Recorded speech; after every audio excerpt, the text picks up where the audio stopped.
अस्सलाम वालेकुम। Programme capital view के साथ मैं हूं नाहिद चौधरी। नाज़रीन, प्रोग्राम में सबसे पहले हम बात करेंगे आज की जो सबसे बड़ी खबर, तो वो यही है कि केपीके के असम्बली भी जो है वो तहलील हो गई है। कल रात को उसकी असम्बली जो है मूव कर दी गई थी और गवर्नर गुलाम रसूल साहब जो हैं उन्होंने रात को ही उस पर साइन भी कर दिए थे। और अब उसके बाद क्या वहाँ पर जो निगरान सेटअप है, क्या मुशावरत से वो अमल मुकम्मल हो पाएगा? क्योंकि पंजाब में तो ये काम नहीं हो पाया। पाकिस्तान मुस्लिम लीग नून जो है और बाकी पीडीएम जो जमातें हैं वो मुशावरत के अमल में शामिल ज़रूर हुए हैं, उन्होंने नाम भी दिए, लेकिन दोनों तरफ से कोई उसमें इत्तेफाक नहीं हो पाया। तो पार्लिमानी कमेटी आज बना दी गई है।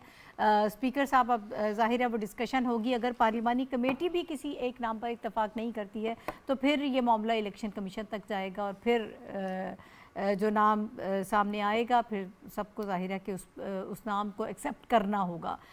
केपीके के हवाले से अभी फ़िलहाल जब चीज़ें आगे बढ़ेंगी तो फिर हमें मालूम होगा कि वहाँ पर क्या सिचुएशन है। लेकिन इस सारी सिचुएशन का दोनों जब सूबों की हम बात करते हैं, पूरे मुल्क पर इसके जो असरात हैं वो बहुत गहरे असरात मुरतब हो रहे हैं। और अगर पंजाब में इलेक्शंस हो जाएं 90 दिन के अंदर और केपीके असम्बली में इस सूबे में भी 90 दिन के अंदर इलेक्शंस हो जाते हैं तो इलेक्शन कमीशन का ये कहना है, उससे पहले पिलडैट की कुछ रिपोर्ट्स आ रही थी जिसमें यह बताया जा रहा था कि अगर हम पंजाब और खैबर पख्तूनख्वा में इलेक्शंस पहले करवाते हैं और बाकी सूबों में इलेक्शंस जो हैं वो बाद में होते हैं, यानी कौमी असम्बली के इलेक्शंस जो हैं आप ये समझ लें वो बाद में होते हैं, तो इससे 15 से 20 अरब रुपए जो हैं वो हमें मज़ीद चाहिए होंगे, एक्स्ट्रा चाहिए होंगे। अब देखते हैं कि कैसे आगे मामलात बढ़ते हैं। क्या इन दो सूबों में 90 रोज़ के अंदर मामला तय पाएंगे और इलेक्शन हो जाएगा, या निगरान सेटअप, क्या कोई कानूनी और आइनी तौर पर ऐसी प्रोविजन मौजूद है कि वो थोड़ा सा प्रोलॉन्ग कर जाए और फिर जनरल इलेक्शन की तरफ जाया जाए? बहुत सारे सवालात हैं जो इस वक्त सामने हैं। बहरहाल तैयारियां शुरू कर दी हैं तमाम जमातों ने इलेक्शंस की, और समझें कि कैंपेन ही जो है वो स्टार्ट हो रही है।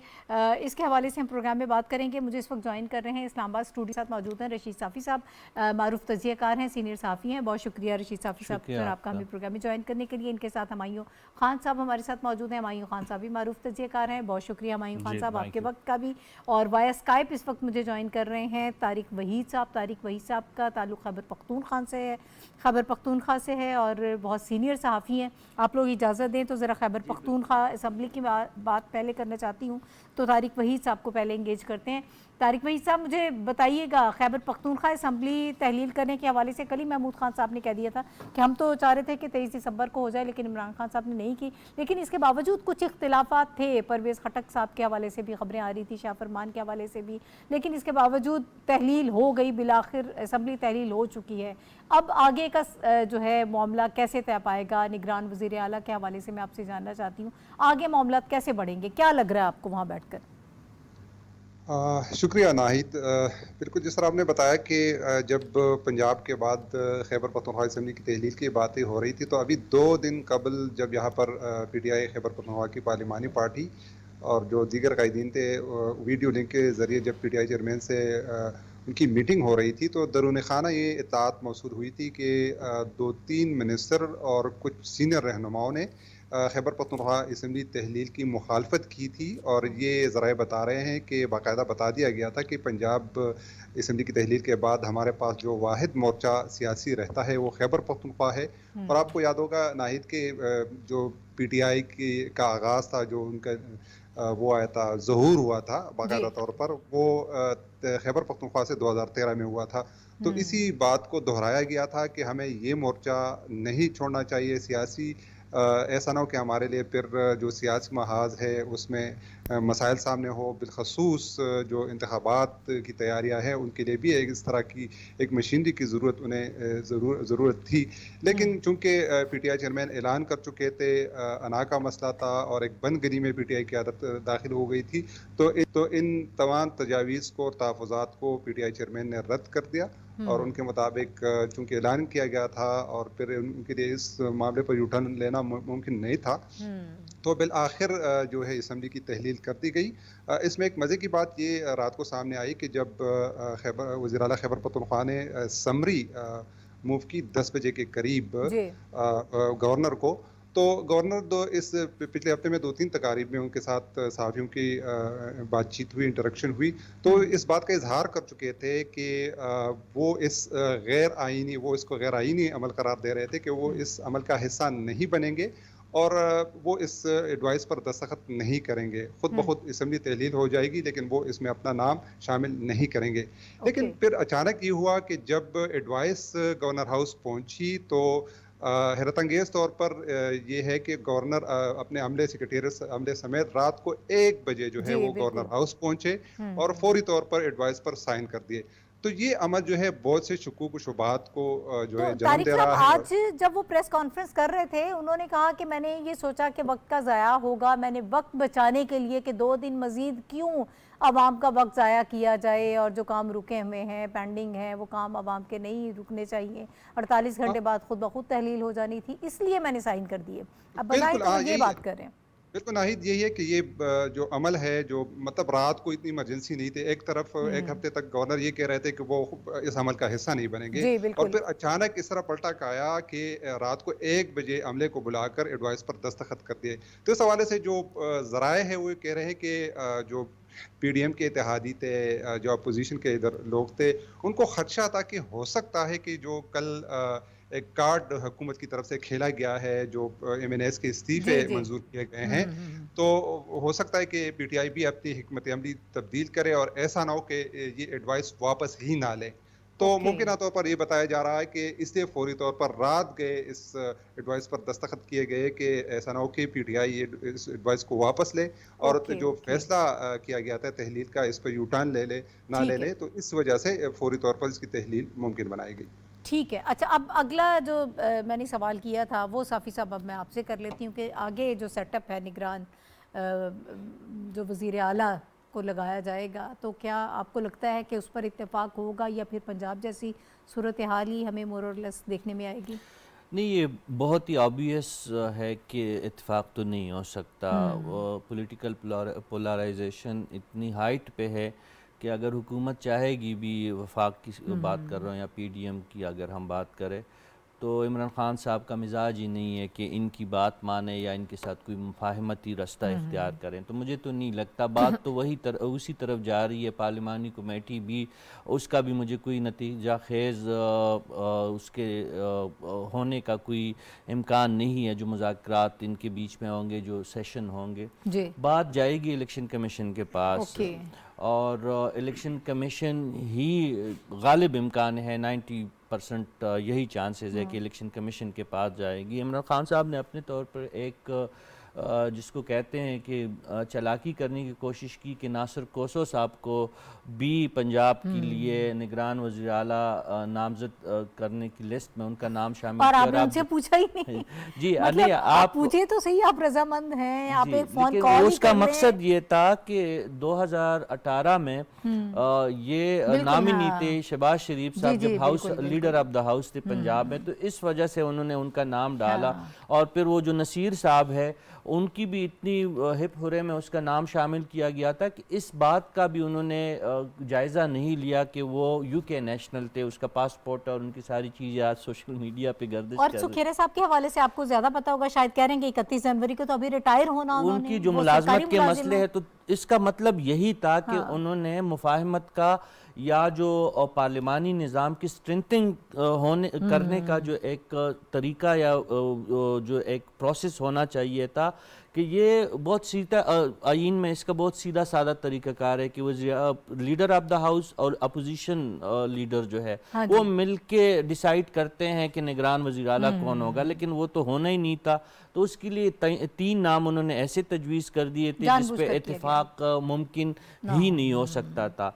बहरहाल ये तो उनकी एक अपनी एक जो स्ट्रेटजी है या जो जो जो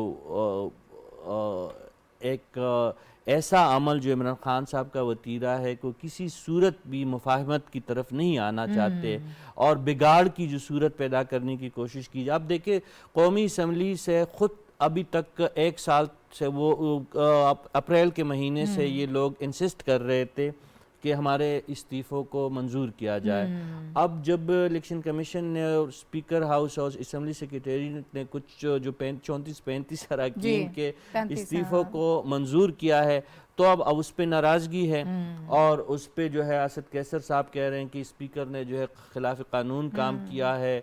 और शाह महमूद कुरैशी साहब ने भी उस पे कहा है कि ये सारी चीजें जो स्पीकर साहब पहले बात कर रहे थे कि फर्दन फर्दन आए और हम तस्दीक करें और उसके बाद हम इस्तीफे मंजूर करेंगे, अब वो बात ये लोग कर रहे हैं। बहुत ही अब अगर देखा जाए तो ये पीटीआई के लिए बहुत ही उनके हक में अच्छा हुआ है। ये 33-34 जो अरकान जिनके इस्तीफ़े मंजूर हुए हैं और 2 असम्बलियाँ जो तहलील हुए, क्योंकि अब ये बात तो तय है कि कबल अज़ वक्त तो इंतखाबात नहीं होने हैं। हाँ, ये जो कौमी असम्बली की नशस्तें खाली हुई, तो गालिब इम्कान यही है कि आने वाले एक 2 महीनों पे इस पे ज़िमनी इंतखाबात होंगे। इलेक्शन कमीशन ने तैयारियाँ शुरू कर ली।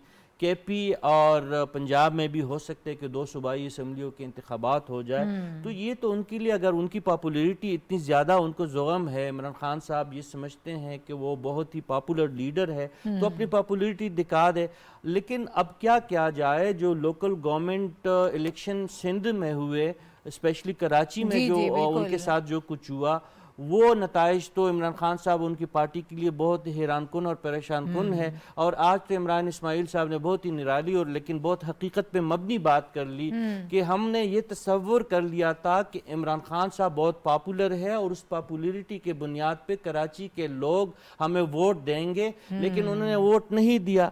तो भाईजान, ये तो पहले से हम मीडिया आपको बताते रहे, लोग आपको बताते रहे कि चंद एक चैनल को मैनेज करके, चंद एक यूट्यूबर्स को मैनेज करके, चंद एक बड़े जलसे करके आप पॉपुलर जुमात नहीं बन सकते। पॉपुलर जुमात तब बनेंगे जब लोग आपको वोट देंगे। कराची के लोगों ने आपको वोट नहीं दिया। अब आपके पास दूसरा एक मौका आ रहा है कि ज़िमनी इंतखाबात में कराची से कई नशस्तें खाली हो गई, तो आप उस पे आए, इलेक्शन लड़े। और अगर वाकई आपकी पॉपुलैरिटी कायम है, इमरान खान साहब अपने बजाय भी किसी और को टेस्ट करे, नौशेरा में परवेज खटक साहब की सीट खाली हो गई, उनको सामने लाए। आप शेरिया रफीदी साहब ने क्या कहा, आपने उनकी खबर, उन्होंने ट्वीट भी किया, वो कहते हैं कि ये 33 नशस्तें हैं जिस पे वो रेजिग्नेशन एक्सेप्ट हुए हैं ना, 2 तो वो रिजर्व सीट थी, इमरान खान साहब इलेक्शन लड़ेंगे। इस पे हुकूमती वज़रा का बड़ा दिलचस्प तबसरा आया है कि जिस तरह इमरान खान साहब का बहुत पॉपुलर एक टर्मिनोलॉजी रही थी कि 35 पंक्चर, तो यही वो 35 पंक्चर है। अब पीटीआई इन पंक्चर्स को अगर वाकई रिपेयर करने में कामयाब होती है तो माना जाएगा कि वाकई वो एक ग्राउंड रियलिटी को अंडरस्टैंड तो करें ना आप। अपने जोम पे मकबूलियत वाला जो है ना वो उसे नीचे उतर है। अच्छा हमायूं साहब, कितना क्योस ओवरऑल आप ये देख रहे हैं, दोनों असम्बलीज तहलील हो गई हैं, एक अजीब सी सिचुएशन है, हम स्टेबिलिटी चाहते हैं, जो इकोनॉमिक क्राइसिस हम फेस कर रहे हैं, हम ये चाहते हैं कि मुल्क में इस्तेहकाम होना चाहिए, सियासी तौर पर इस्तेहकाम होगा तो ज़ाहिर है तभी मामलात आगे बढ़ेंगे। ये जो 2 मामलात हुए हैं, इसका क्या इम्पैक्ट देख रहे हैं? नाहिद, मेरा अगर ज़ाती राय लें तो मेरा ख्याल है कि जो कुछ हुआ है, अगर कॉन्स्टिट्यूशन के पॉइंट ऑफ व्यू से देखें या जो रवायात रही हैं पहली, इसमें कोई नई बात नहीं हुई। पॉलिटिकल बिकरिंग हो रही है, एक दूसरे को ब्लैकमेल करने की कोशिश की जा रही है। अपोजिशन जो कि 66% कंट्री के ऊपर जिसका हुकूमत थी, और बड़े मज़े की बात है, अंग्रेज़ी में इसको कहा जाता है ऑक्सीमोरन। तो ये अपोजिशन पता नहीं कैसे हम इसको कहते हैं, जो हुकूमत से ज़्यादा जो है वो 66% ऑफ द कंट्री जिस पर थी, उसको पता नहीं हम अपोजिशन कैसे कह रहे हैं, लेकिन वो थी। और फिर अचानक एक दिन जो है किसी की ख्वाहिशात के ऊपर फैसला किया गया कि इनको छोड़ देना चाहिए। वो छोड़ दिया गया। ये भी जो हुआ है अकॉर्डिंग टू कॉन्स्टिट्यूशन और आइन के मुताबिक हुआ है। अब बात आती है पार्टी की लीडरशिप के ऊपर, या जो विजन ऑफ लीडरशिप होता है। और मैं ये आपके प्रोग्राम में कई दफ़ा कह चुका हूँ, मुझे इस चीज़ से इख्तलाफ नहीं है जो कि हमारी पॉलिटिकल पार्टीज़ जो एक दूसरे के साथ कर रही हैं वो गलत कर रही हैं। ये आइन ने उनको हक दिया है। नो कॉन्फिडेंस मोशन का, वोट ऑफ जो है अपनी जो है वो जाहिर करने का, ये सारा ये था। लेकिन पिछले 6-7 महीनों से मुल्क इस चीज़ का मुतहम्मिल नहीं था। उसके ऊपर अगर बहस की जाए तो जो है अपोजिशन है वो बहुत सख्त जो है वो गुस्से में आ जाती है कि हमने जब ये किया था, हमारी हुकूमत, तो मैं पीटीआई की बात कर रहा हूँ कि हमने बहुत कुछ अच्छा छोड़ा था। लेकिन जो फैक्ट्स एंड फिगर्स जो है, जो इकोनॉमिक एनालिस्ट बताते हैं, वो कहते हैं कि जिस वक्त आज से कोई 8-9 महीने पहले जब इन्होंने छोड़ा तो सबसे ज़्यादा कर्जे लिए इन्होंने 3 साल 7 महीनों में पाकिस्तान की हिस्ट्री के। उन कर्जों की वापसी आपको देनी थी। अच्छा, फिर आखिरी जो इनके 3-4 महीने थे जब ये जा रहे थे, तो उस वक्त IMF का प्रोग्राम जिसके अंदर ये गए थे उसकी बहुत सख्त शराइत थी, उसने पाकिस्तान को बहुत हद तक इकोनॉमिकली स्ट्रैंगुलेट कर दिया। अब जो है आज भी जब हम ये जिक्र कर रहे हैं उसमें IMF की बहुत सारी शराइत इस चीज़ के ऊपर मुनहसर हैं कि आप बिजली के बिल बढ़ाएं, आप गैस के बिल बढ़ाएं, आप पेट्रोल के ऊपर टैक्स बढ़ाएं, आप जो है टैक्स कलेक्शन के वो बढ़ाएं। अब ये इस हुकूमत ने करना है, जो मौजूदा हुकूमत है। मौजूदा हुकूमत का एक बहुत बड़ा डिलेमा ये है कि आप उनको कह रहे हैं कि सारे अनपॉपुलर डिसीजन लें, जो कि पिछली हुकूमत ने IMF के साथ मुआहदा किया था। आपके दोस्त ममालिक ने बहुत सारी शराइत इस चीज़ के साथ फिक्स कर दी हैं कि आप अगर IMF की 10वीं रिव्यू को कंप्लीट कर लेते हैं, जो कि बहुत सख्त शराइत हैं और जो कि ज़रूरी हैं। हाँ। अब ये हुकूमत जो कि मुश्तरका हुकूमत है PDM की और 8, 9, 10 जमातों की, अगर ये फैसले करती है, ये इलेक्शन ईयर है, तो अपोजिशन जो है वो यही कहेगी कि ये देखें जिन्होंने महंगाई कर दी, इन्होंने ये कर, जो कि बढ़ रही है। देखिए ये भी है ना, अगर आप वो मुश्किल फैसले कर लेते हैं तो फिर वो मैदान क्यों छोड़ें, फिर वो अपना टाइम क्यों ना पूरा करें? फैसले तो उन्होंने मुश्किल कर लिए। बेसिकली अगर आप प्राइम मिनिस्टर शहबाज शरीफ की मुख्तलिफ स्पीचेस जो उन्होंने over a period of 7-8 months की हैं, उसके ऊपर तवज्जो दें, एक बात खुल के सामने आ जाती है। वो ये कहते हैं कि हमें ये हुकूमत नहीं चाहिए थी, हमें ये मजबूरन मुख्तलिफ टफ फैसले करने पड़े क्योंकि इकॉनमी स्टेबल नहीं हो रही थी और मुल्क दिवालिया होने की तरफ जा रहा था because of last 4-5 years performance. उसके ऊपर बहस हो सकती है, इकोनॉमिस्ट आके गिमिक्री कर सकते हैं, लेकिन जो सबसे बड़ी बात है, इस हुकूमत ने टफ फैसले किए, अच्छे या गलत अब उसकी फैसला तो बाद में होगा, लेकिन इन्होंने इसलिए किए कि पिछली हुकूमत ने इनके जिम्मे डाले, इनको करने पड़े और अब इनको और करने पड़ेंगे। नहीं करना चाह रहे थे, अब इनको और बहुत सख्त फैसले करने पड़ेंगे। जिनीवा के अंदर भी इनकी जो साइडलाइन पे मीटिंग्स हुई, IMF ने कहा कि आपको ये चीजें करनी पड़ेंगी। अगर इन्होंने नहीं की तो मुल्क के ऊपर बहुत बड़े नुकसान हो सकते हैं, और अगर ये करेंगे तो ये पॉलिटिकल सुसाइड है। बिल्कुल। तो अब जो है इस हुकूमत ने फैसला किया कि हम करेंगे, इसकी प्राइस जो है वो पे करनी पड़ेगी हुकूमत को। तो ये चीज बड़ी अहम है, आवाम को समझ आनी चाहिए कि मौजूदा हुकूमत अगर ये फैसले कर रही है, उसका एक प्रीकर्सर है कि 4 साल पिछली जो हुकूमत ने फैसले किए, गलत किए, जो गलत काम किया, वो उसका खमियाजा भी भुगत रहे हैं। ठीक है। अच्छा तारिक वहीद साहब, सर मुझे ये बताइएगा, साफ़ी साहब ने जो कराची में होने वाले लोकल बॉडीज़ इलेक्शन है उसका रेफरेंस दिया कि वहाँ पर जिस तरह से शिकस्त हुई पाकिस्तान तहरीक इंसाफ को, अब खैबर पख्तूनख्वा के मामलात भी कोई ढके छुपे तो नहीं है। 2013 में, फिर 2018 में तो ये 2/3 मेजॉरिटी से वहाँ पर आए। अभी भी महमूद खान साहब ये क्लेम तो कर रहे हैं, लेकिन कभी तरजीहात इनकी रही नहीं है। सैलाब के दिनों में हमने देखा, या उससे पहले जब क्राइसिस होता था, यहाँ पर बैठे होते थे महमूद खान साहब इमरान खान साहब के साथ, ये अपनी इनकी मुशावरत सियासी तौर पर चल रही होती थी, लेकिन कभी इन्होंने अपने सूबे में जाकर नहीं देखा कि वहाँ पर क्या हो रहा है, क्या नहीं हो रहा। स्पीकर असेंबली जो है वो कभी अपने नहीं गए इलाके में। तो ये अब सारी चीज़ें रिफ्लेक्ट करेंगी जो कराची में हुआ, क्या अब यहाँ पर हो सकता है इनके साथ? नाहिद, अभी कुछ कहना तो कबल अज़ वक्त है, लेकिन जो टेम्पो था, जो तब्दीली की हवा थी, अगर हम 2013 से, चूँकि ये जो हम जो तब्दीली है जो एक्सपोर्ट की गई है वो खैबर पख्तूनख्वा से पहले एक्सपोर्ट की गई है, जो फिर वो सेंटर पे गई, पंजाब पे गई, किसी हद तक गई। तो यहाँ पर अगर हम तकाबली जायज़ा लें तो 2013 और 2018 की निस्बत तब्दीली की लहर उस तरह नहीं है, चूँकि अभी 4 साल इस दूसरे टर्म में इन लोगों ने हुकूमत की, जो वादे किए गए थे, जो दावे किए गए थे, कुछ अच्छे प्रोजेक्ट्स भी है PTI के क्रेडिट पे, यहाँ पे गवर्नमेंट पे, लेकिन जिस तरह हाइप क्रिएट किया गया था, जिस तरह दावे किए गए थे, प्रोजेक्शन की गई थी, प्रोपेगेंडा किया गया था सोशल मीडिया पे कि यहाँ पे बस रियासत मदीना कायम हो गया है और अमन व अमान है, खुशहाली है, उसके बरक्स सूरत हाल उस तरह नहीं है। गवर्नेंस के बहुत से मसाइल पेश आए, जो तौक़ात थी लोगों की वो उस पर हुकूमत उस तरह पूरी नहीं उतरी। तो जो टेम्पो है वो 2013 में अगर एक और लेवल पे था तो 2018 में वो पीक पे पहुंच गया था। अभी हम देख रहे हैं कि वो काफ़ी हद तक डाउन हो गया है और इसका जो नतीजा है वो अगले इलेक्शन में लाजमी तौर पर सामने आएगा, क्योंकि किसी हद तक आप प्रोपेगेंडे से और दावों ऐलानात से तो लोगों को रगला सकते हैं, उनको मिसगाइड कर सकते हैं, लेकिन लाजमी बात है कि ज़मीनी हक़ाइक़ पर आना होगा। तो ज़मीनी हक़ाइक़ ये है कि गुज़िश्ता 9 साल, 4 साल नहीं बल्कि 9 साल तक खैबर पख्तूनख्वा में पीटीआई हुकूमत करती आ रही है। जी। लेकिन यहाँ पर कोई इस तरह इनकलाब बर्पा नहीं हुआ है, वही हुकूमत चलाई गई। हाँ। लेकिन उसके बावजूद गवर्नेंस के बहुत से मसाइल थे। कोई सिर्फ एक BRT का प्रोजेक्ट है, वो भी जो है तनाज़ात और करप्शन का शिकार है और अभी तक उसकी फाइलें अभी तक नहीं खुल सकी है। जिस प्रोजेक्ट में हाथ डाला गया है उसमें तनाज़ात ने सर उठाया है। तो बहुत से इश्यूज हैं। अभी हुकूमत ख़त्म हो गई, मेरे ख्याल में तो बहुत से मिनिस्टर के स्कैंडल्स और करप्शन के वाक़यात, बहुत सी चीज़ें अभी सामने आएगी, क्योंकि 9 साल तक उस पर पर्दा पड़ा रहा, उस पर हुक्मरानों के जो हुक्मरानी और ताकत के जो दबेज़ लहरें थी वो पड़ी हुई थी। वो जब हटेगी तो मेरे ख्याल में बहुत सी कहानियाँ, बहुत से किस्से सामने आएंगे। जो असल चेहरा है इस हुकूमत का, जो प्रोपेगंडे के बायस और प्रोजेक्शन के बायस वो छुपाया गया था, तो बहुत सी चीज़ें मेरे ख्याल में अभी सामने आएगी। उसके बुनियाद पर फिर अगले इलेक्शन में यहाँ के लोग जो है वो फैसला करेंगे। अलबत्ता मैं इस बात से इख्तिलाफ करूँगा कि कराची में जो सिनारियो है, जो मुकम्मल तब्दील हुआ है पीटीआई के हवाले से, खैबर पख्तूनख्वा में वो टेम्पो तो वही नहीं होगा जो रिस्पांस है, लेकिन वो कम ज़रूर होगा। लेकिन अब भी यहाँ पर वो तब्दीली की जो हवा है, जो नशा है, अभी तक यहाँ पर खैबर पख्तूनख्वा में काफ़ी हद तक मौजूद है।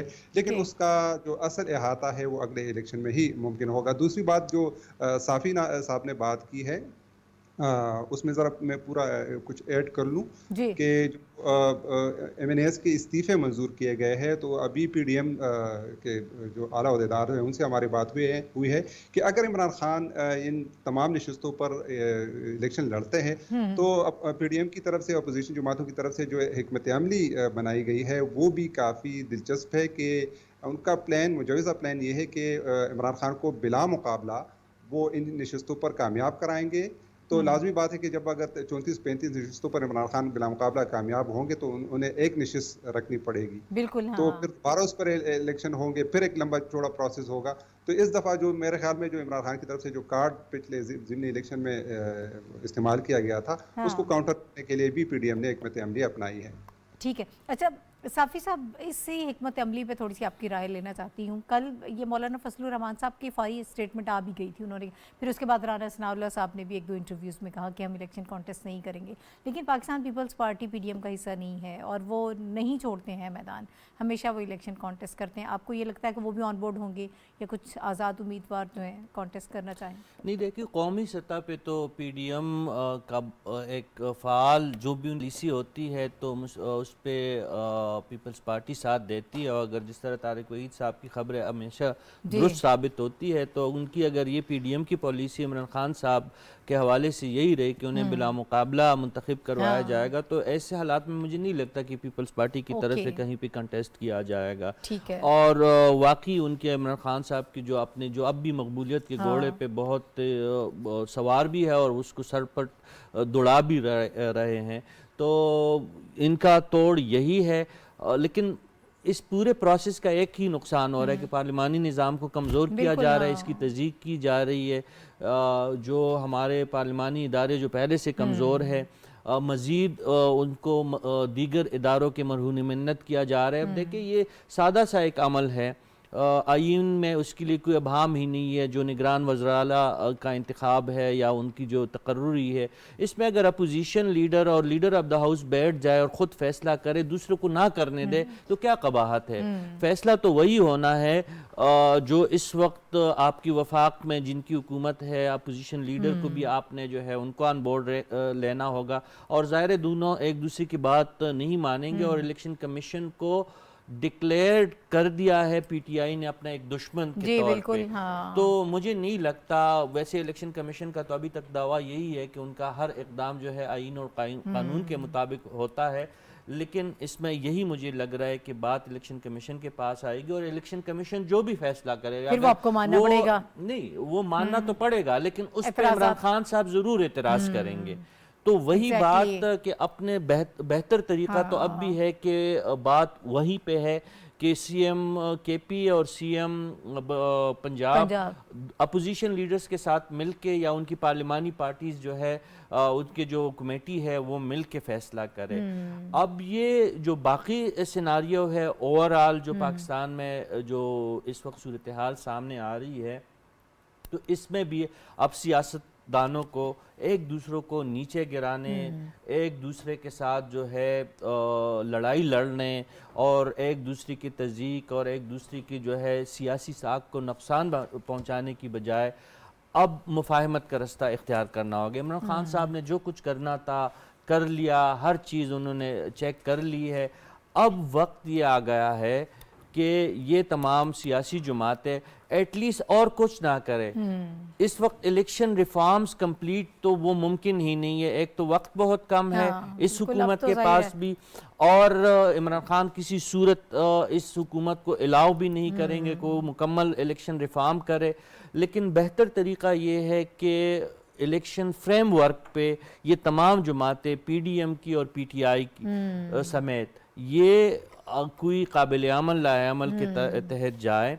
हुकूमत को भी थोड़ा जो है मेरे ख्याल में अगर लचक का मुजाहरा करे, बजाय ये कि end of the year election हो, 2-3 महीने अगर आगे भी हो जाए तो उसमें कोई कबाहत नहीं है। हमें पता है कि जो एक बहुत ही बड़ी आईनी जिम्मेदारी है वफाकी बजट का पेश करना, वो अगर पेश किया जाए और फिर इमरान खान साहब के साथ वाकई अगर मुफाहमत की कोई राह निकलती है और 2-3 महीने इलेक्शन को कबल अज़ वक्त किया जाता है तो उसमें कोई कबाहत नहीं है। लेकिन साफ़ी साहब ये आइडियल सिचुएशन है जिसका आप जिक्र कर रहे हैं, क्योंकि इस तनाजुर में जो इस वक्त चल रहा है और पिछले 4 साल से, बल्कि अगर मैं कहूँ इमरान खान साहब ने यही एक ट्रेंड सेट किया है कि वो बिल्कुल नहीं बैठते, वो अपने अलावा हर एक को समझते हैं कि ये बददियानत है। और अभी तक निगरान वज़ीर आला के लिए भी जो है वो एक मेज़ पर बैठ के मुशावरत नहीं हो पा रही। आगे कैसी चीज़ें बढ़ेंगी इस पर मैं मज़ीद आपकी राय भी लूँगी। एक ब्रेक मुझे लेनी है नाज़रीन, ब्रेक के बाद वापस आएंगे और ओवरऑल जो सिचुएशन है हमने देखा नहीं है कभी पाकिस्तान में जो चीज़ें इस वक्त हो रही हैं, ये भी एक नया ट्रेंड सेट हो रहा है। एक ब्रेक के बाद वापस आते हैं और इसी पर बात करेंगे।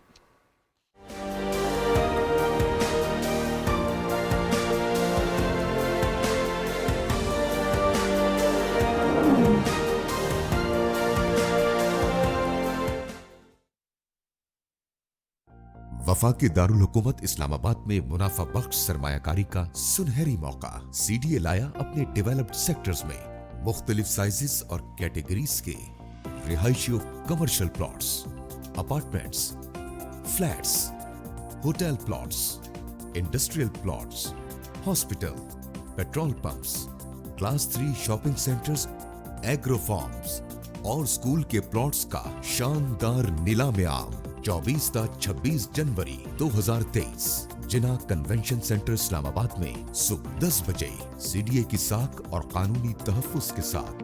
मज़ीद तफ़सीलात के लिए विजिट करें हमारी वेबसाइट www.cda.gov.pk। तामीर और तरक्की, वफाकी हुकूमत की तरजीह।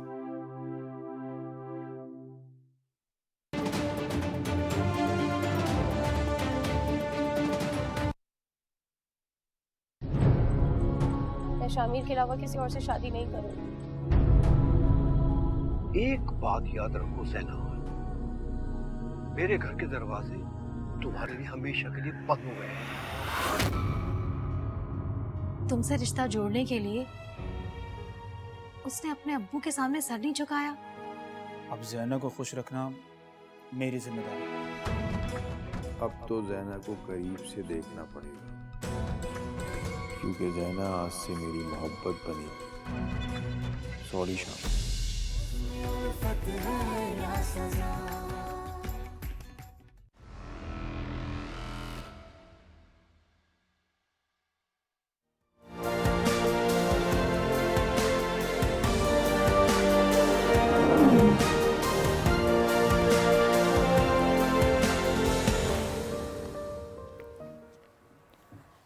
Welcome back to the show. नाज़रीन, ब्रेक पर जाने से पहले हम सारा जो इस वक्त पॉलिटिकल सिचुएशन है उसी के हवाले से बात कर रहे थे, पंजाब असम्बली के हवाले से और खैबर पख्तूनख्वा की असम्बली के हवाले से जो दोनों तहलील हो चुकी हैं और अभी तक जो है ख़ास तौर पर पंजाब में निगरान जो सेटअप है उस पर कोई इत्तेफाक राय अभी तक हो नहीं पाया है और पार्लिमानी कमेटीज़ बना दी गई हैं। और देखें अगर यहाँ भी ना हो तो फिर ऑब्वियसली इलेक्शन कमीशन के पास ये मामला जाएगा। ये किस तरफ सारे मामला जा रहे हैं, वोट ऑफ कॉन्फिडेंस की भी बात की जा रही है।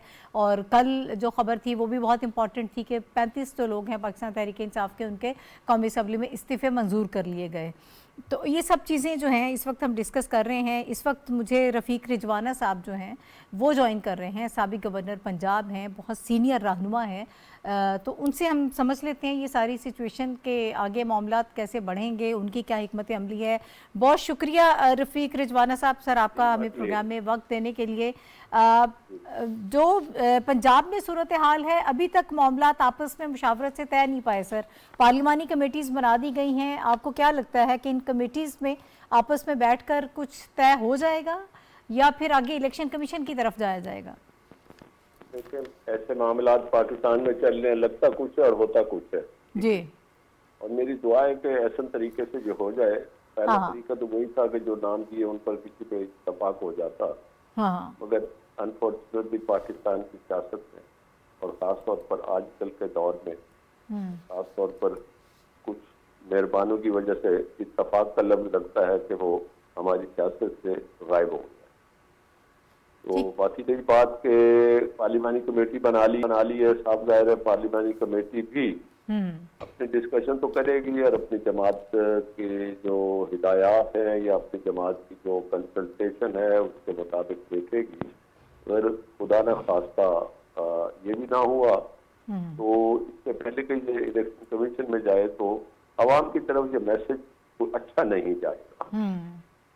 तो कन्फ्रंटेशन सियासत में इतनी बढ़ चुकी है कि अवाम खुद परेशान है। एक तो मुल्की हालात की वजह से परेशान, बिल्कुल, दूसरा सियासत की वजह से भी परेशान है। आखिर ये सियासतदान बिला तफरीक और तमीज़ किसी पर एतराज़ और क्रिटिसाइज किए बगैर अगर ये छोटी छोटी बातों पर भी इत्तफाक नहीं कर सकते, मुख्तसर अरसे के लिए केयर टेकर ये गवर्नमेंट होगी और इलेक्शन हो जाएगा, तो बेहतर तो है कि इनका इत्तफाक हो जाए, कहीं तो जाके कौम को अच्छा मैसेज दिया जाए। बिल्कुल दुरुस्त। इलेक्शन कमीशन ही फैसला करेगा। बड़ी लॉजिकल बात की है सर आपने, ये कि वाकई एक अच्छा तासुर जो है वो ज़रूर जाना चाहिए। सर मुझे ये बताएं कि अब तैयारियां शुरू हो गई हैं पंजाब में फिर इलेक्शन की। जाहिर है कि वो भी एक लंबा प्रोसेस है कि टिकट्स की तकसीम होनी है और बोर्ड वगैरह बनेगा, लंबा चौड़ा काम है। तो मुकम्मल तौर पर अब उस पर फोकस कर लिया गया? लेकिन जी अभी तक तो पार्टी के सिलसिले में कोई मीटिंग तो नहीं हुई, मगर जाहिरी तौर पर जो लगता है कि हर कैंडिडेट अपने अपनी सफबंदी कर रहे हैं। किसको टिकट मिलती है किसको नहीं मिलती उसका भी जल्दी फैसला हो जाएगा। पार्लिमानी बोर्ड बन जाएंगे और इंशाल्लाह कैंपेन हो जाएगी। और इस कैंपेन का ये लगता है कि थोड़े अरसे की कैंपेन होगी, क्योंकि फैसले करते करते कुछ टाइम लग जाएगा। कहते गवर्नमेंट बनते फैसला करते तो ये सर कितना आपका क्या अंदाजा है, क्या तजर्बा है, ये कितना टाइम लग जाएगा इस सारे निगरान सेटअप में? वैसे तो जो अरसा है विद 90 डेज इलेक्शन होना है और कॉन्स्टिट्यूशन की रिक्वायरमेंट है। और इलेक्शन तो जो है जी अनाउंस हो और इलेक्शन तो 1 महीने का भी टाइम लोगों के पास हो तो कैंपेन कर लेंगे और जो भी होगा जिसका जो भी नसीब होगा वो ले जाए। अच्छा जी जी सर, आप गवर्नर पंजाब भी रहे हैं तो आईनी और कानूनी मामलात भी यकीनन आप उन सब चीज़ों से वाकिफ़ हैं। मुझे ये बताइएगा कि क्या ऐसी कोई आइन या कानून में प्रोविजन मौजूद है कि ये 90 दिन का जो वक्त है ये मज़ीद कुछ प्रोलॉन्ग हो जाए, ये जो सेटअप है निगरान सेटअप, क्योंकि उसके बाद फिर बहुत कम टाइम रह जाएगा बाकी जो इलेक्शंस होने हैं, जनरल इलेक्शन। मेरे ज़हन में तो है, मैं इस प्रोविजन को देख नहीं सका वेदर आई एम करेक्ट और नॉट। ओके, बढ़ सकती है but I am not sure about it, क्योंकि मैंने इसको देखा नहीं तो मेरे ध्यान में नहीं है, तो इसलिए मैं इस पर कुछ कहने से कासिर हूँ। बेहतर तो है ना बढ़े जी, जो एक प्रोसेस है वो चलना चाहिए। अच्छा सर, फिर उसके बाद एक और मसला भी है जिसकी तरफ कुछ लोग बात भी कर रहे हैं कि हमारे यहाँ एक ट्रेंड है कि जब इलेक्शंस होते हैं, जनरल इलेक्शंस मुकम्मल सारे सूबाई असम्बलीज़ के भी होते हैं, कौमी असम्बलीज़ के भी होते हैं, जो हमारे MPs हैं MNAs हैं वो एक दूसरे को सपोर्ट करते हैं, कुछ अखराजात भी जो हैं वो डिवाइड हो जाते हैं, तो ज़रा आसानी हो जाती है कैंपेन के मामले में। अब ये मामला इसमें मुख्तलिफ होगा, कुछ इसमें मसाइल आएंगे, एक नई चीज़ जो है वो पाकिस्तान में होने जा रही है। वो देखें, गुजारिश ये जी कि सिर्फ ये नहीं है कि अखराजात और डिवाइड हो जाएंगे। मसला तो ये है कि ये अगर इस तरह से हुआ कि बाई पार्ट इलेक्शन हुए तो वाई असम्बलियों के अब हुए और उसके कुछ माह बाद कौमी असम्बली के होंगे, तो एक तो ये गवर्नमेंट एक्सचेकर पे बोझ ही इतना है कि ये कितने अखराजात हम लोग अफोर्ड कर सकते हैं। क्या हम इतने अमीर या इतने साहिब इस्तात और साहिब हैसियत मुल्क हैं कि हम हर 2 महीने के बाद कभी जिमनी इलेक्शन, कभी इस्तीफे, फिर उस पर फिर इलेक्शन लड़के 6 सीटों पर जीत तो फिर पार्लियामेंट में कोई न जाए। तो ये ऐसा एक मसला है। मैं बड़े अरसे से मेरे जेहन में एक सवाल है, एक आदमी है, बस मैं 4 सीटों पे इलेक्शन लड़ता हूँ, ठीक है, और 4 सीटों पे कामयाब हो जाता हूँ। जब मैं कामयाब होता हूँ उसके बाद जो है वो मैं जो है 1 सीट रखता हूँ और 3 छोड़ देता हूँ। बिल्कुल।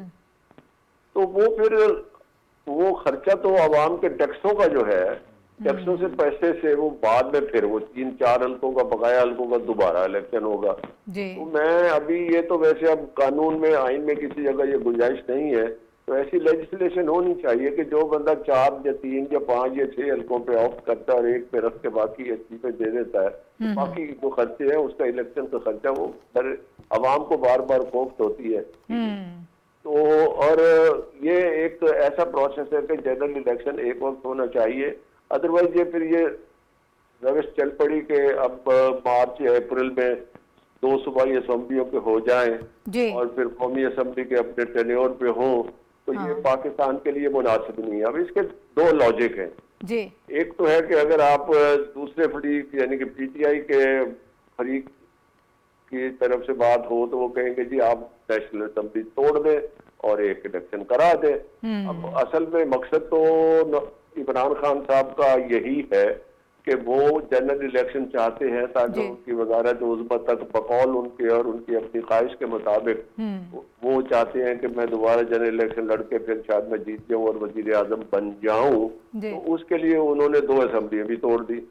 अब मैं ये कहता हूँ कि खान साहब, सब माजरत के साथ में ये गुफ्तगू कर रहा हूँ कि खान साहब कहते थे जब अमेरिका के साइफर का इशू था कि हम कोई गुलाम हैं, और अब खान साहब के हुक्म पर नेशनल असम्बली से इस्तीफे, 2 सूबाई असम्बली तोड़ देनी, तो क्या ये कहने में लोग हक बजानिब होंगे? एक सवाल है कि क्या वो तमाम MP हजरात, तमाम वज़रा, चीफ मिनिस्टर और वो MNA हजरात जिन्होंने इस्तीफे दिए, क्या वो खान साहब के गुलाम हैं?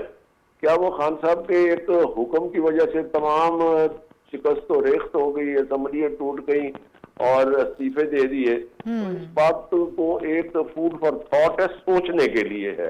ये कोई एतराज भी नहीं है कि क्या पाकिस्तान का सियासी निज़ाम, जमहूरी निज़ाम इस तरह से चलेगा? एक अदम एतमाद के बाद हुकूमत आई है, हुकूमतें बदलती रहती हैं, असम्बलियां अपनी मुद्दत पूरी करके चलती रहती हैं। सूबाई असम्बलियों को तो तोड़ने का कतई कोई जवाब ही नहीं है, सिवाय इसके खान साहब की ख्वाहिश है कि ये टूटे, मैं मजबूर कर दूं कि वो कौमी असम्बली तोड़े और जनरल इलेक्शन हो जाए। चंद महीने पहले हो जाए या चंद महीने बाद हो जाए, जनरल इलेक्शन होने दें। असम्बलियों को तोड़वा दिया, करोड़ों लोगों के वोटों को जाया कर दिया, लोगों के काम हो रहे थे या जो कुछ भी हो रहा था, जितनी भी परफॉर्मेंस इसकी हुकूमत की थी, सब्जेक्ट टू क्रिटिसिज्म, और वो भी कंस्ट्रक्टिव और तामीरी तनकीद हो, तो बस उस पर क्या कहें उसको? अच्छा सर, मुख्तसरन एक और सवाल है, उसका जवाब दे दीजिएगा, क्योंकि मुशावरत हो रही है पाकिस्तान तहरीक इंसाफ में भी, और ये कहा जा रहा है कि शायद प्रेसिडेंट जो हैं वो प्राइम मिनिस्टर को वोट ऑफ कॉन्फिडेंस के लिए कहें, तो कि उसके लिए भी आप लोगों की तैयारी पूरी है? क्योंकि दूसरी तरफ से दावे तो किए जा रहे हैं कि नून लीग के लोग भी हमारे साथ शामिल हैं। देखिए, जैसे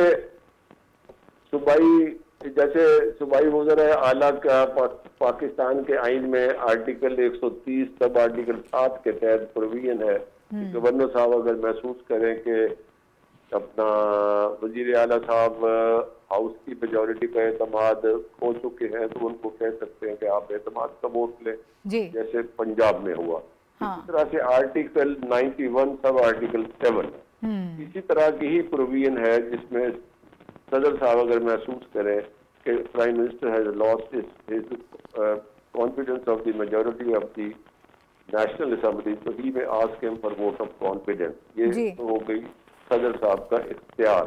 अब उसके बाद है कि वो अगर एतमाद का वोट कहे तो साफ जाहिर है कि दूसरा फरीक जो है वो अपनी सबबंदी कर चुका है और कर रहा है, इंशाल्लाह वो उसको फेस करेंगे। ठीक है, बहुत शुक्रिया रफ़ीक रजवाना साहब हमारे साथ मौजूद थे, साबिक़ गवर्नर पंजाब, और सारी पॉलिटिकल सिचुएशन के हवाले से हम उनसे बात कर रहे थे। अभी मैं चाहती हूँ तारिक वही साहब की तरफ जाऊँ। तारिक वही साहब, कल कहा फवाद चौधरी साहब ने, उन्होंने कहा कि 2 हफ्ते में जो है वो असम्बली भी तहलील हो जाएगी, कौमी असम्बली की वो बात कर रहे हैं। यह मतलब उनका कहने का ये है कि हुकूमत ख़त्म हो जाएगी, वफाकी हुकूमत ख़त्म हो जाएगी, और इमरान खान साहब भी मार्च अप्रैल की बात कर रहे हैं कि उसमें इलेक्शंस हो जाएंगे। ये क्यों इतने कॉन्फिडेंस से इस किस्म की बातें कर रहे हैं, या सिर्फ फिर अफवाहें फैला रहे हैं? लेकिन नाहिद, ये सारा जो अभी सिलसिला चल रहा है, सियासी सर्कस लगी हुई है, तो उसमें आसाबी जंग सारी हो रही है। और फिर मैंने नोट किया कि फवाद चौधरी को जो हुकूमती हल्के हैं वो भी ज़्यादा सीरियस नहीं लेते, वो रोज़ाना कोई ना कोई चुटकुला छोड़ देते हैं। लेकिन जो ज़मीनी हक़ाइक़ है वो ये है कि अभी मतलब PTI के लिए जो मुश्किलात है वो बढ़ती जा रही है, क्योंकि हमने देखा है कि जब तारिक साहब, सर हम आपको सुन नहीं पा रहे हैं सही तरीके से, मैं दोबारा आपकी तरफ आऊँगी, रिकनेक्ट करते हैं। इसी को ज़रा मैं चाहूँगी कि हुमायूं साहब आप भी थोड़ा सा इस पर अगर बात कर लें, फिर हमने एक और टॉपिक है उस पर भी बात करनी है। साफ़ी साहब और हुमायूं साहब, आप अपनी ओपिनियन दे दीजिएगा दोनों इस पर। देखिए, मैं ये जो सारी हम डिस्कशन कर रहे हैं, इससे थोड़ा सा बालातर हो के जो पाकिस्तान के मफाद के अंदर जो बात होनी चाहिए वो नहीं हो रही, उसके ऊपर हमें बहस करनी चाहिए। ये जो सारी पॉलिटिकल गिमिकरी हम सुन रहे हैं कि हम 2 असेंबलियों से इस्तीफ़ा दे दिया, गवर्नर को देंगे नहीं देंगे, केयर टेकर में किसके नाम आए हैं, कौन आएगा, पहले 2 नाम देंगे, अपोजिशन करेगी नहीं करेगी, एंड में इलेक्शन कमीशन कर देगा, और उसके बाद कोई जो है जो कानून के अंदर है कुछ नहीं होगा, वो उसको एक्सेप्ट करना पड़ेगा। ठीक है। PTI हमेशा से, जैसे अभी कराची के इलेक्शन को हम ले लें, उसमें भी उन्होंने एतराज़ किया, हमें यकीन नहीं है अगले अगर इलेक्शन के अंदर ये हो जाता है, इंडिया के अंदर 7 फेजेस में इलेक्शन होने जा रहे हैं जो वो हैं। पाकिस्तान के अंदर भी अगर हो गया प्रोविंशियल असेंबली के, तो उसमें कोई कानूनी कतगन नहीं है, नहीं है, बिल्कुल हाँ। बात की जाएगी। लेकिन पहले कभी ऐसा हुआ नहीं है, फर्स्ट टाइम एक्सपीरियंस कर रहे हैं, ऐसे बहुत सारी बातें जो पहले यहाँ पे नहीं हुई और वो भी हो रही हैं। अब तो वही हो रही है। तो इन सारी चीजों से कत्ते नजर इस वक्त मुल्क जिन चीजों के अंदर से गुजर रहा है, इकोनॉमिक जो हमारी स्ट्रैंगुलेशन हो रही है, उसके ऊपर तवज्जो नहीं दी जा रही अपोजिशन की, जो कि सबसे बड़ी 66% के ऊपर हुकूमत कर रही थी। वो पता नहीं क्यों इस चीज से लाताल्लुक होकर कह रहे हैं कि हमने सिर्फ नेशनल असेंबली के इलेक्शन करने हैं, और उसकी जिद में उन्होंने अपनी 2 असेंबलियां तोड़ दी हैं। मतलब ये कोई बड़ी एक अनोखी बात है। ठीक है, आप मुझे अगर इजाजत है, तारिक साहब ने हमें दोबारा ज्वाइन किया। तारिक साहब, वक्त थोड़ा कम है, मैं चाहती हूँ कि जरा आप मुख्तसर जल्दी से अपनी बात मुकम्मल कर लीजिएगा। अच्छा, मेरी आवाज़ सुनाई दे रही है आपको? जी जी जी जी, कहिए। एक तो पहले तो मैं ज़रा हुमायूं साहब ने बात की, बार बार हुमायूं साहब जो है वो मुआशी बदहाली और पॉलिटिकल क्राइसिस वगैरह की बात कर रहे हैं, लेकिन हो सकता है उसके जो इल्म हो ठीक हो, लेकिन खैबर पख्तूनख्वा में तो खुशहाली है, क्योंकि कल ही जो काबीना का आखिरी इजलास हुआ था उसमें कोई 15-20 अरब रुपए के मंसूबे जो है मंजूर किए गए हैं। उसमें कोई 1 लाख के करीब असातिज़ा की अपग्रेडेशन की गई है, उसमें भी 12-13 अरब रुपए लगेंगे। अब पैसे हैं नहीं इस तरह कोई TMS के पास पैसे नहीं है, लेकिन ऐलानात बहुत हो रहे हैं। ट्रक की बत्ती के पीछे तो लगाते हैं ना आप आवाम को, वो लगा दिया आपने। मैं कह रहा हूँ कि हो सकता है पाकिस्तान में हो, लेकिन खैबर पख्तूनख्वा में काफी खुशहाली है, क्योंकि कल आखिरी इजलास में अरबों रुपए के मंसूबे मंजूर किए गए। अब पैसे है नहीं है, ये अलहदा सवाल है, लेकिन मंसूबे हमने मंजूर कर लिए। ठीक है, ठीक है। अच्छा, बस इस पे पॉलिटिकल इस पे मैं चाहती हूँ कि आप अगर इसको वाइंड अप कर दें, तो मुझे आगे बढ़ना है, फिर रशिया के हवाले से भी बात करनी है। बल्कि तारिक साहब हमारे साथ मौजूद हैं, उनका हम शुक्रिया अदा करते हैं, और आगे हम बढ़ते हैं। जो हमारे दूसरे टॉपिक्स हैं उस पर हम बात करते हैं। एक बड़ी अहम खबर रशिया के हवाले से, जो नाज़रीन जो 3 दिन का सेशन है पाकिस्तान में हो रहा है, बड़ा इंपॉर्टेंट है पाकिस्तान के लिए। इमरान खान साहब अपने दौर में कहते रहे, उन्होंने कहा कि मैंने तो रशिया से सारे मामला तय कर लिए थे और हम वहाँ से तेल लेने जा रहे थे, और ये सारी चीज़ें जो हैं ये नागवार गुजरी और मेरी हुकूमत जो है वो ख़त्म कर दी गई। लेकिन अब बाकायदा तौर पर उसका आगाज़ हो चुका है, और पाकिस्तान के लिए ये एक बड़ी अच्छी खबर है। मैं चाहती हूँ कि हुमायूं साहब आपसे आगाज़ कर लेते हैं, ज़रा इसको आप मुझे बता दीजिएगा, इसका क्रक्स और 3 दिन का ये सेशन, बहुत सारे मामलात इसमें तय पाएंगे, क्या होने जा रहा है? देखें, डेलीगेशन जो है वो कल यहाँ पे पहुँचा, एक बड़ा डेलीगेशन जो एनर्जी मिनिस्टर जो है उनकी गाइडेंस में आया है। इसने हमारी एक जो या सादिक साहब है उनसे मिलना है, मुसद्दिक मलिक साहब से मिलना है, मिनिस्ट्रीज़ के साथ मिलना है। इसमें 2 चीज़ें जो बड़ी हैं, उसके ऊपर जो है हमने जो क्रूड ऑयल के ऊपर और गैस और LNG के ऊपर बात की थी, उसके ऊपर गुफ्तगू होनी है, और पाकिस्तान नॉर्थ स्ट्रीम जो नॉर्थ साउथ गैस पाइपलाइन है जो बड़े अरसे से प्लानिंग का वो अंदर थी, अब उसके ऊपर बात हो रही है। ये बड़ा अहम मौका है जिसमें पाकिस्तान, जिसमें पूरे पिछले कई प्रोग्रामों में जिक्र कर रहा हूँ कि हमें अपनी इकोनॉमिक जो है स्टेबिलिटी के ऊपर करनी है। अब हमें चाइनीज़ ने जो है वो 700 मिलियन का जो है लोन जो है वो कर दिया है, रीफाइनेंस कर दिया है। यूएई ने $1 बिलियन का कहा है। सऊदी अरेबिया ने $2 बिलियन डिपॉजिट की बात की है। जिनीवा के अंदर $10 बिलियन के प्लेजेस आए। इन सारी चीज़ों के बाद ये रशियंस का आना, तो ये हमारी इकोनॉमी को सपोर्ट करने के जो चंद आउटसाइडर्स की तरफ से, हमारे दोस्तों की तरफ से हेल्प थी, वो एक बहुत अच्छी खबर है। लेकिन जिस किस्म का नुकसान हमें फ्लड्स के अंदर हुआ, 50 से 55 बिलियन डॉलर का, 34 बिलियन इमीडिएट और फिर रिहेबिलिटेशन के अंदर, उसके अंदर ये पहला स्टेप होगा। इस स्टेप के अंदर जो है हमें जो अपोजिशन की तरफ से जो पॉलिटिकल पोलराइजेशन की तरफ लेके जाया जा रहा है, ये बहुत नुकसानदेह है। टाइम बहुत कम है, लेकिन मेरा ख्याल है ये बहुत अहमियत का हामिल ये ट्रिप है। अगर रशिया की तरफ से आपको डिस्काउंटेड वीट और ऑयल एंड गैस मिल जाती है अगले चंद महीनों के लिए, तो एक लाइफ लाइन आपको मिल जाएगी, जो कि गवर्नमेंट ऑफ पाकिस्तान को बड़ी सख्त ज़रूरत है। बस 30 सेकंड साफी साहब, आप इसी पे हुमायूं साहब ने तो वक्त बिल्कुल खत्म हो समंदर रहा को है। कूजा में बंद करने के मुतरादिफ इस पूरे इशू को डिस्क्राइब किया है।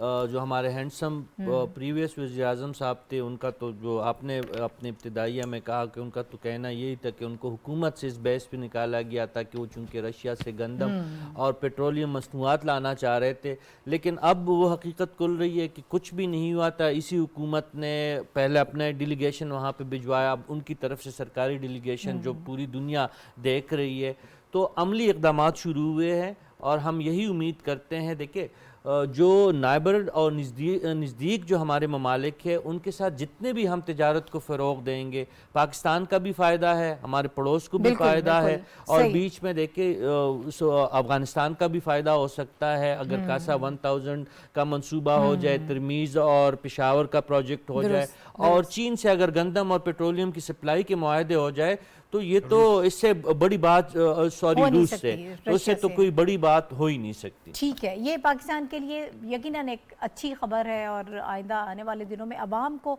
इसका डायरेक्ट फ़ायदा ज़रूर होगा। प्रोग्राम का वक्त ख़त्म हो गया है। रशीद साफ़ी साहब मेरे साथ मौजूद थे, हुमायूं खान साहब हमारे साथ मौजूद थे। आप दोनों हज़रात का बहुत शुक्रिया। नाज़रीन, अगले हफ्ते अब इंशाल्लाह दोबारा आपसे मुलाकात होगी। अल्लाह हाफ़िज़।